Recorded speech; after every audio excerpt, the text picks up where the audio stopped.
So if you want to change the world, start off by making your bed. If you make your bed every morning, you will have accomplished the first task of the day. It will give you a small sense of pride, and it will encourage you to do another task, and another, and another. And by the end of the day, that one task completed will have turned into many tasks completed. Making your bed will also reinforce the fact that the little things in life matter. If you can't do the little things right, you'll never be able to do the big things right. And if by chance you have a miserable day, you will come home to a bed that is made, that you made. And a made bed gives you encouragement that tomorrow will be better. To pass SEAL training, there are a series of long swims that must be completed. One is the night swim. Before the swim, the instructors joyfully brief the students on all the species of sharks that inhabit the waters off San Clemente.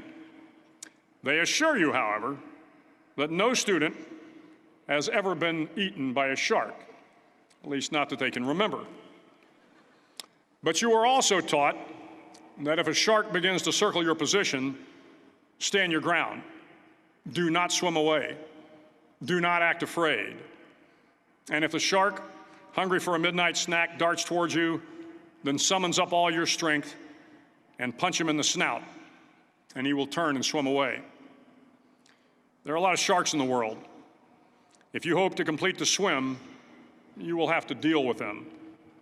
So if you want to change the world, don't back down from the sharks. Over a few weeks of difficult training, my SEAL class, which started with 150 men, was down to just 42. There were now 6 boat crews of 7 men each. I was in the boat with the tall guys, but the best boat crew we had was made up of the little guys, the Munchkin crew, we called them. No one was over 5'5". The Munchkin boat crew had 1 American Indian, 1 African American, 1 Polish American, 1 Greek American, 1 Italian American, and 2 tough kids from the Midwest.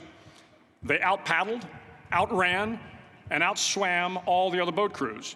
The big men in the other boat crews would always make good-natured fun of the tiny little flippers the Munchkins put on their tiny little feet prior to every swim. But somehow these little guys from every corner of the nation and the world always had the last laugh, swimming faster than everyone and reaching the shore long before the rest of us. SEAL training was a great equalizer. Nothing mattered but your will to succeed, not your color, not your ethnic background, not your education, not your social status. If you want to change the world, measure a person by the size of their heart, not by the size of their flippers. The 9th week of training is referred to as Hell Week. It is 6 days of no sleep, constant physical and mental harassment, and 1 special day at the Mud Flats. The Mud Flats are an area between San Diego and Tijuana where the water runs off and creates the Tijuana Sloughs, a swampy patch of terrain where the mud will engulf you.